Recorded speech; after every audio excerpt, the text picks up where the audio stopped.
ചരക്ക് വാഹനങ്ങളിൽ നിന്ന് വലിയ അളവിൽ ഡീസൽ ഊറ്റിയെടുക്കുന്നവരുണ്ട്.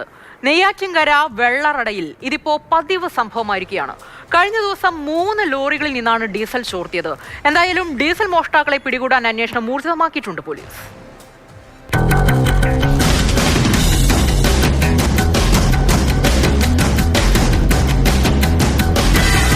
വെള്ളറട ചാരുംകുഴിയിൽ പ്രവർത്തിക്കുന്ന ഡേവിഡിന്റെ ഉടമസ്ഥതയിലുള്ള ടയർ വർക്ക്ഷോപ്പിലും സമീപത്തെ യേശുദാസിന്റെ കടയിലുമാണ് മോഷണം നടന്നത്. ഡേവിഡിന്റെ സ്ഥാപനത്തിൽ നിർത്തിയിട്ടിരുന്ന 2 ലോറികളിൽ നിന്നായി 200 ലിറ്ററിലധികം ഡീസലാണ് കവർന്നത്. കട കുത്തിത്തുറന്ന് അകത്ത് പ്രവേശിച്ച് CCTV ക്യാമറയും DVR-ഉം മേശയിൽ സൂക്ഷിച്ചിരുന്ന 4000-ഓളം രൂപയും കവർന്നു. ഒരു വർഷത്തിനകത്ത് 3ാമത്തെ പ്രാവശ്യമാണ്. അപ്പോഴും പരാതി കൊടുത്തിരുന്നു. അപ്പോഴും നടപടിയൊന്നും എടുത്തിട്ടില്ല. ഇപ്പോൾ അന്ന് 10-25 രൂപ നഷ്ടം വന്നിട്ട് ഇപ്പോഴും 10-30 നഷ്ടം വന്നിട്ടുണ്ട്. സമീപത്തെ യേശുദാസിന്റെ കാർ വർക്ക്ഷോപ്പിലെ CCTV തകർത്ത ശേഷം ഇവിടെയുണ്ടായിരുന്ന ഇന്നോവ കാറിന്റെ ബാറ്ററിയും 25 ലിറ്ററോളം എഞ്ചിൻ ഓയിലും കവർന്നു. 4 മാസം മുൻപ് യേശുദാസിന്റെ കടയിലെ 2 ബാറ്ററികളും വാഹനങ്ങൾ ഉയർത്താൻ ഉപയോഗിക്കുന്ന ജാക്കികളും കവർന്നിരുന്നു.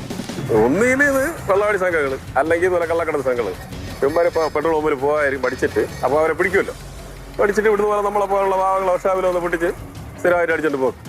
പനച്ചുമൂട്ടിലും പാറശാലയിലും സമാനമായ സംഭവങ്ങൾ ഇതിനു മുൻപും നടന്നിട്ടുണ്ട്.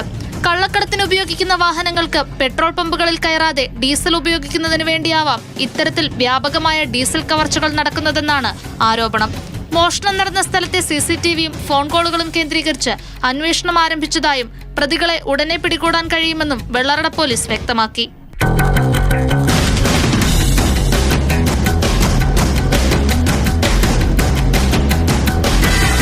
മാതൃഭൂമി ന്യൂസ്, തിരുവനന്തപുരം.